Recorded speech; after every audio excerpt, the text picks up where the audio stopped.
So what I like to do with this sheath while it's wet is take these stamps that you buy at Hobby Lobby, these wildlife track stamps. You can buy all kind of stamps, but I like the wildlife track stamps. Now, and I don't just. This is where I guess I am particular about how I want these tracks to go on, and I'm gonna go ahead and show you what I mean. All right, so put one there, one there, and over here I'll put one like that.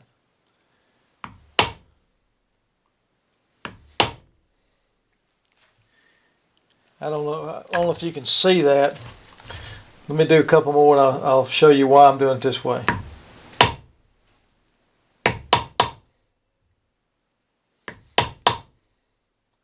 And then one more.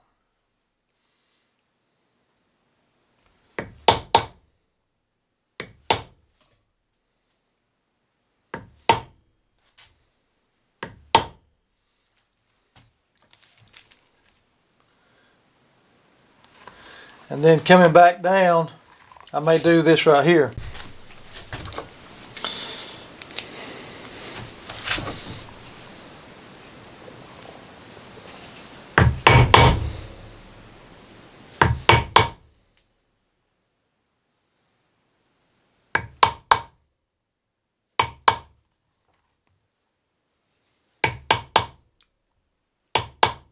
Now this is why I'm going to so much trouble, and I'm surprised at the number of hunters who never really pick up on what I've done on the sheath.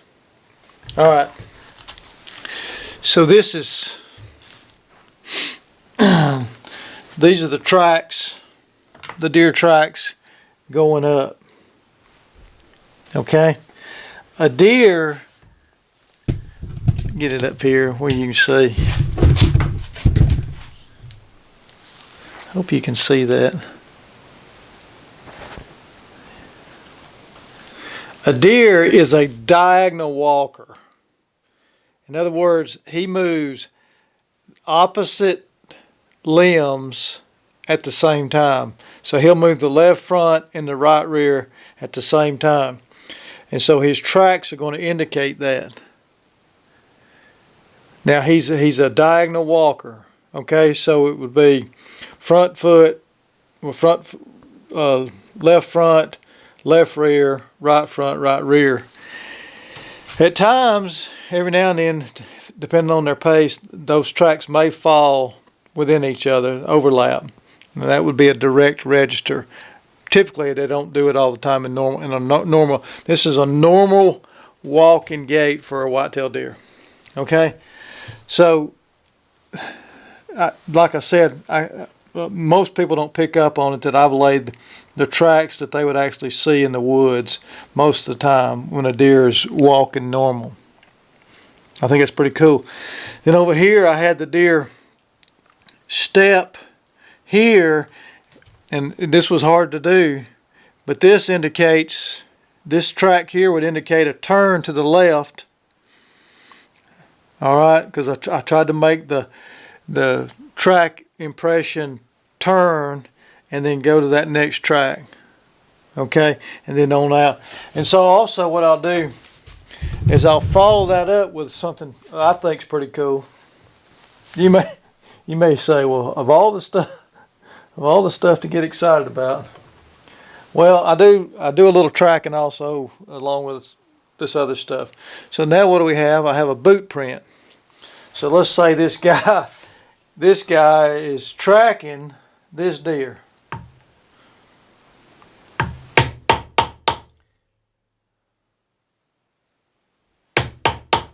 What would that indicate? Well, that would indicate that he stopped and he's looking at those tracks, or looking for the deer. And then maybe the next track would be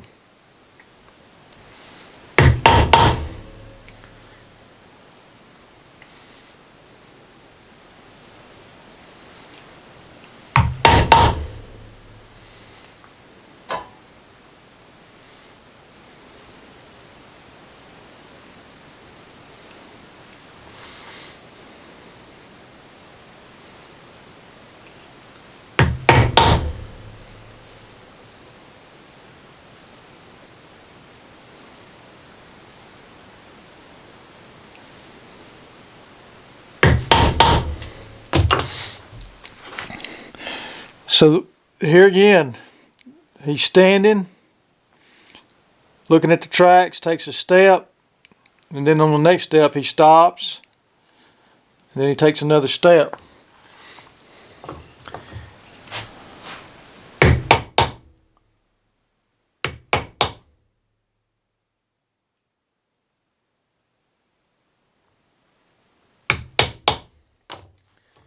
Okay, so this is basically similar to somebody going along the way they would move if they were actually hunting. They would take a step, maybe 2 steps, then they'd stand. Take a step, stand, okay? So it's just something kind of fun to play with.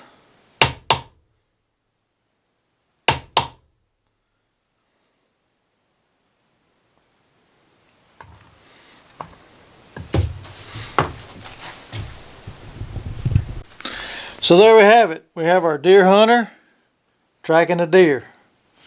Okay, looking at the tracks, move along, stop, take a couple of steps, stop, take a step, another couple of steps, stop, turn, and he's tracking a deer.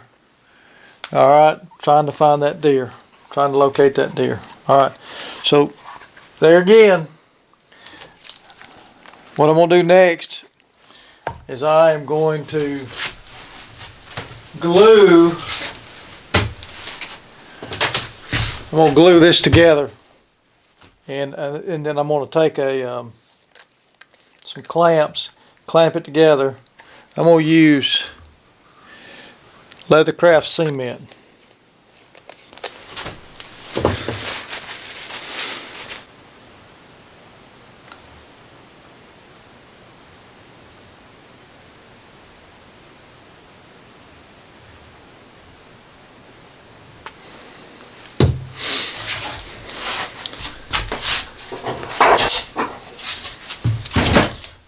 I'm going to spread that a little bit.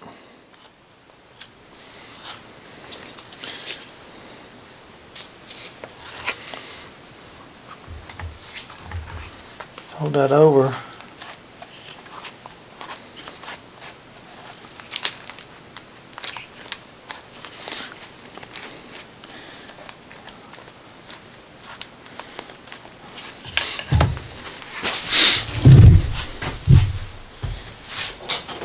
Softener in there because that's going to be coming real handy.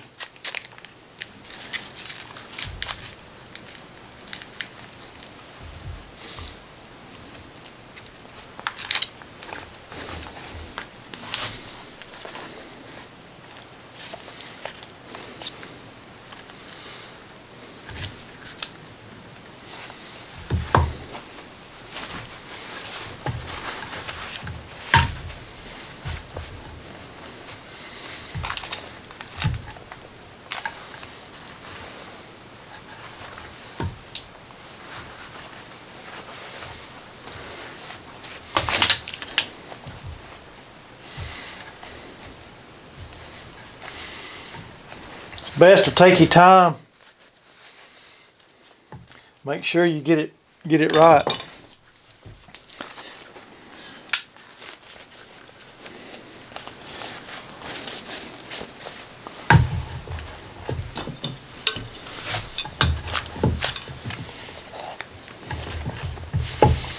All right.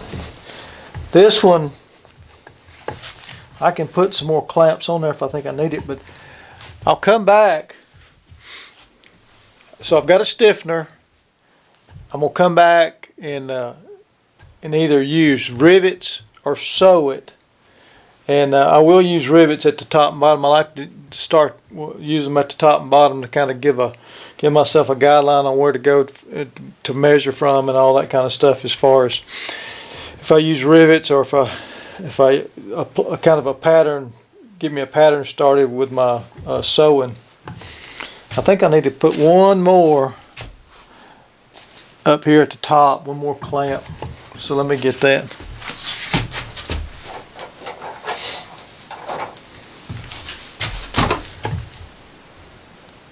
Yeah. Okay, that's ready to dry.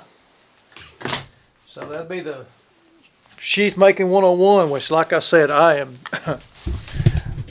far from a good leather crafter. I mean, I can get by, and that's what I do. I was looking up here, and here again, when it comes to leather crafting, that's an art in itself. I mean, that's the way a lot of people express their artistic ability, is not with a paintbrush, but with with leather crafting or knife making or something like that. So it is a way to express yourself, your individuality, and that's kind of what I am with the tracks. I like to put the tracks on there and express myself that way. I'll show you a couple of. That's usually how one of mine will turn out. Of course, I use rivets on that one. It's up to you what you use, and it's a decent looking sheath. And I've just kind of, I've got some wolf tracks on that one, and some deer tracks. That's all I see right now. You know, I tell the difference between a dog track or a wolf and a mountain lion. I'll do some stuff on tracking in the future, but basically both have 4 toes and a heel pad. Both have 4 toes and a heel pad. Cats have claws, but the claws are retractable, so they don't. Rarely do they show up in the track. Dogs, coyotes, foxes, wolves all show up. The claws show up in the tracks. Okay, 4 toes. Now I did put a stiffener in this one too, and the stiffener you can use thinner leather when you put a stiffener in there, because that's going to kind of keep your blade from poking through your leather. And I've had sharp knives that had poked through the leather. And of course, you can buy the and I've got one of these punches like that, basket weave, and then you pattern your sheath like so. And so that's the kind I'm hoping to build, except I'm not going to have the belt loop like that. I'm going to have one that hangs from the belt, because I really like that kind. Okay.